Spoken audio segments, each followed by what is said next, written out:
अस्सलाम वालेकुम नाज़रीन, मेरा नाम डॉक्टर अब्दुल वहाब गुरेजा है। मैं चेस्ट कंसल्टेंट हूँ और महकमा प्राइमरी सेकेंडरी हेल्थ केयर के तहत अपनी खिदमात सर अंजाम दे रहा हूँ। मौजूदा मैं गवर्नमेंट हॉस्पिटल शाहतरा में इंचार्ज एनसीडी क्लिनिक के तौर पर काम करता हूँ। आज हम जिस मौजू पर बात करेंगे उसका नाम है सीओपीडी।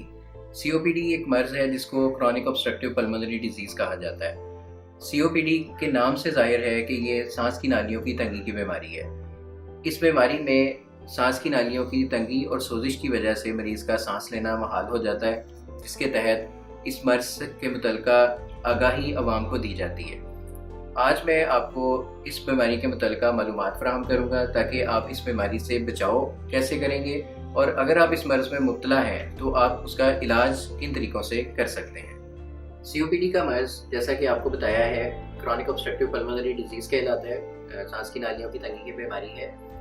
इस बीमारी के लाक होने की बड़ी वजह सिगरेट स्मोकिंग, फ़िज़ाई आलूदगी, फैक्ट्रियों का धुआं और इसके अलावा कुछ जीनियाती तब्दीलियाँ आपके जिस्म में जो कि वजह बन सकती हैं इस मर्ज़ के होने में। कभी कभार ऐसा भी होता है कि कुछ मरीज़ जो दमे की शिकायत में मुब्तला होते हैं उनका दमा सही तरीके से कंट्रोल ना हो या वो मुनासिब तरीके से उसका इलाज ना करें, तो ऐसी सूरत में सांस की नालियों का जो सुकड़ाव है वो मुस्तकिल बुनियादों पर होना शुरू हो जाता है, जो कि दमे से सीओपीडी में कन्वर्ट हो जाते हैं। सीओपीडी एक ऐसा मर्ज़ है जो कि आम तौर पर किसी वायरस, बैक्टीरिया या किसी जरासीम की वजह से नहीं होता, बल्कि माहौलियाती आलूदगी, सिगरेट स्मोकिंग और कुछ केमिकल्स जो कि फैक्ट्रियों में मौजूद हैं, जो वर्कर्स फैक्ट्रियों में काम करते हैं, उनको ये बीमारी लाक हो सकती है। सीओपीडी में कुछ मखसूस अलामात हैं जो कि मरीज़ में आना शुरू हो जाती हैं।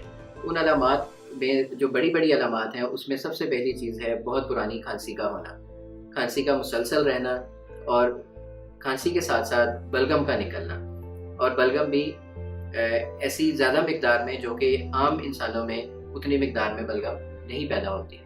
उसके साथ साथ सांस की खराबी और चलने से सांस का उखड़ना और कभी कभार इतनी शिद्दत के लेटने या बैठने से भी सांस की खराबी इस मर्ज़ की अलामात में शामिल है। सीओपीडी या क्रॉनिक ऑब्स्ट्रक्टिव पल्मोनरी डिजीज़ के तशख़ीस के लिए जो टेस्ट हम करवा सकते हैं उसमें बड़ा बुनियादी टेस्ट है सीने का एक्सरे, चेस्ट का एक्सरे, और उसके साथ साथ एक बहुत ही डायग्नोस्टिक टेस्ट जो कि इस बीमारी को तशख़ीस करने में इंतहाई ज़रूरी है, जिसको पल्मोनरी फंक्शन टेस्ट कहा जाता है। पल्मोनरी फंक्शन टेस्ट या PFTs, ये एक मशीन के अंदर मरीज़ को बहुत तेज़ी से और ज़ोर से सांस लेने को कहा जाता है, जिससे मरीज़ उस जब मशीन के अंदर फूंक मारता है बहुत ज़ोर से अपना पूरा फेफड़ों की ताकत से, तो उस मशीन के ज़रिए फेफड़ों के अंदर मौजूद कैपेसिटी, हवा जाने की मिक़दार और हवा बाहर आने की मिक़दार, ये तमाम पैरामीटर्स उस मशीन के ज़रिए कंप्यूटर उनको कैलकुलेट करता है और वो हमें इस चीज़ का क्लू देता है। सांस की नालियों में अगर तंगी मुस्तकिल बुनियादों पर आ चुकी है मशीन के रिजल्ट्स के मुताबिक, तो ये सीओपीडी का मर्ज़ कहलाएगा।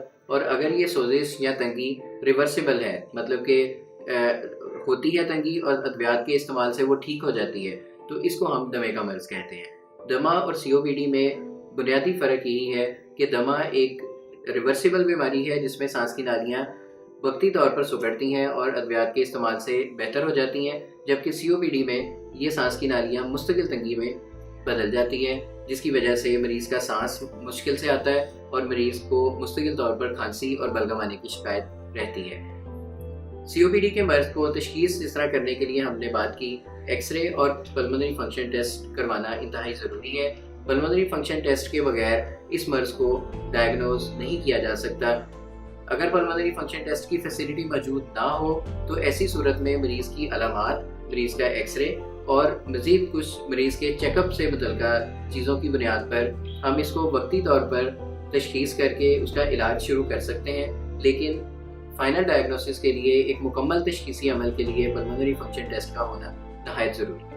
नाज़रीन, मैं यहाँ पर आपको एक बात वाज़ेह करता चलूँ कि कुछ अफराद जो कि बड़े होने पर एडल्ट लाइफ में आने के बाद सीओपीडी जैसे मर्ज़ में मुब्तला हो जाते हैं और वो स्मोकिंग भी नहीं करते, ऐसे अफराद में आम तौर पर बचपन में बार बार फेफड़ों की इन्फेक्शंस, फेफड़ों में नमूनिया का हो जाना इस चीज़ का बायस बनता है।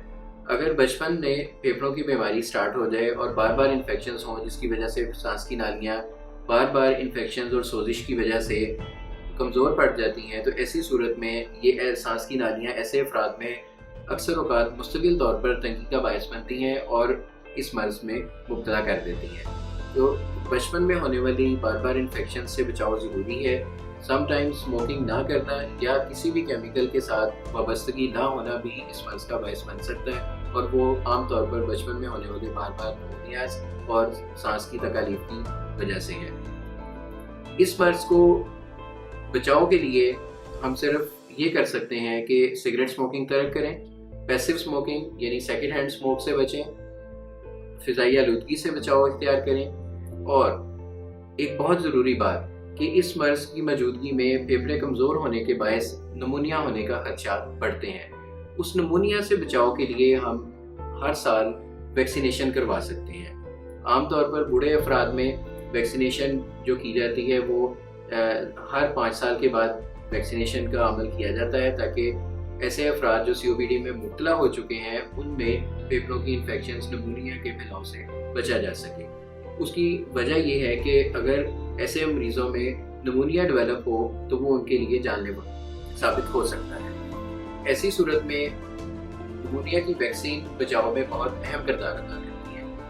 COPD का मर्ज़ खुद किसी भी वैक्सीन के ज़रिए नहीं रोका जा सकता, ना ही इस मर्ज़ की बढ़ोतरी को हम रोक सकते हैं वैक्सीनेशन के ज़रिए, और ना ही हम इस मर्ज़ के होने से रोक सकते हैं वैक्सीनेशन के ज़रिए। वैक्सीनेशन का मकसद इसमें नमूनिया से बचाव है। नाज़रीन, हम COPD के मर्ज़ में इलाज के हवाले से गुफ्तगू करेंगे। COPD काबिल इलाज मर्ज़ है या नहीं?